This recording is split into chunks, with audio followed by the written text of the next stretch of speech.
లోక్సభ ఎన్నికలపై ఫోకస్ పెట్టింది బీఆర్ఎస్ ముఖ్య నేతలతో రివ్యూ మీటింగ్ నిర్వహించారు వర్కింగ్ ప్రెసిడెంట్ కేటీఆర్. తమ పార్టీకి చెందిన ఒక్క ఎమ్మెల్యేని చేర్చుకుంటే తాము 10 మంది కాంగ్రెస్ ఎమ్మెల్యేస్ ని చేర్చుకోగలమన్నారు గంగుల. బీఆర్ఎస్ భవన్ కు రెవెన్యూ శాఖ నోటీసులు జారీ చేసింది. పార్టీ ఆఫీసులో వాణిజ్య వ్యవహారాలపై నోటీసుల్లో వివరణ కోరింది. మాజీ సీఎం కేసీఆర్ ను పరామర్శించారు ఏపీ సీఎం జగన్మోహన్ రెడ్డి. ఆరోగ్య పరిస్థితిని అడిగి తెలుసుకున్నారు.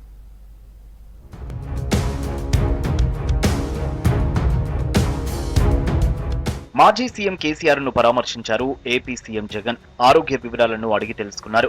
తర్వాత ఇద్దరూ కలిసి లంచ్ చేశారు. ఇద్దరు నేతలు దాదాపు 40 నిమిషాలు ఏకాంతంగా మాట్లాడుకున్నట్టు తెలుస్తోంది. ఏపీ ఎన్నికల టైంలో కేసీఆర్ ను జగన్ పరామర్శించడం ఇంట్రెస్ట్ గా మారింది. కేసీఆర్ ను పరామర్శించిన తర్వాత లోటస్ పాండ్ లో తల్లి విజయమ్మను కలిశారు సీఎం జగన్. దాదాపు 2 ఏళ్ల తర్వాత జగన్ లోటస్ పాండ్ కు రావడంతో కార్యకర్తలు భారీగా తరలి వచ్చారు. లోటస్ పాండ్ నుంచి తిరిగి తాడేపల్లి క్యాంప్ కార్యాలయానికి బయలుదేరారు సీఎం జగన్.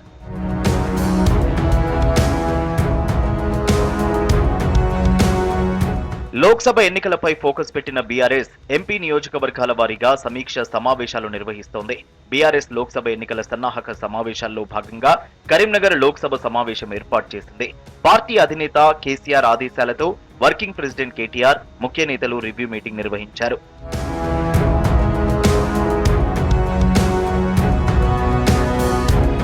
బీఆర్ఎస్ నుంచి ఒక ఎమ్మెల్యే పార్టీ మారితే కాంగ్రెస్ నుంచి 10 మంది ఎమ్మెల్యేలు వస్తారన్నారు మాజీ మంత్రి గంగుల కమలాకర్. నెల రోజుల్లోనే కాంగ్రెస్ పాలన ప్రజలకు అర్థమైందని విమర్శించారు.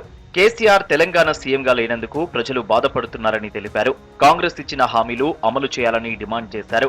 బండి సంజయ్ కరీంనగర్ కు చేసిందేమీ లేదన్నారు గంగుల కమలాకర్. కేసీఆర్ గారు సీఎం లేకపోతే ఈ నెల రోజులలో తెలంగాణ ప్రజల యొక్క బాధలు కనబడుతున్నాయి.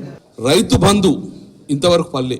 డిసెంబర్ 3 నాడు ఇవ్వాల్సిన పెన్షన్ నవంబర్ ఇప్పుడు జనవరి 3 అయింది. 2 నెలల పెన్షన్ ఉండగా 2000 ఇచ్చే పరిస్థితి లేక బీఆర్ఎస్ పార్టీ ఉన్న ఏ ఒక్క వ్యక్తి ఉండగా కేసీఆర్ను వదిలి వెళ్ళిపోరు. వాళ్ళు మేము గేట్ చేస్తే వాళ్ళకి వచ్చే పరిస్థితి ఉంది కాబట్టి వాళ్ళం కాపాడుకోమని చెప్పి మాదేం లేదు. మా ఎమ్మెల్యే పర్ఫెక్ట్ గా కేసీఆర్ వెంబడే ఉంటారు. మేము ఆ ప్రభుత్వం కూలిపోవాలన్నా ఆ పార్టీ విలువ అంటలేము, మేము అంటలేము. మమ్మల్ని తీసుకుపోయేదంటే మీరు ఒక్కరు తీసుకుపోతే 10 మంది మాకు వచ్చేందుకు సిద్ధంగా ఉంటారంటున్నాం. బీఆర్ఎస్ భవన్ కు రెవెన్యూ శాఖ నోటీసులు జారీ చేసింది. పార్టీ ఆఫీసులో వాణిజ్య వ్యవహారాలపై నోటీసుల్లో వివరణ కోరింది. 2011 నుంచి బీఆర్ఎస్ భవన్ లోనే వాణిజ్య కార్యకలాపాలు కొనసాగుతున్నాయి. ఎప్పటిలోగా షిఫ్ట్ చేస్తారో వారంలోపు వివరణ ఇవ్వాలన్నారు రెవెన్యూ శాఖ అధికారులు.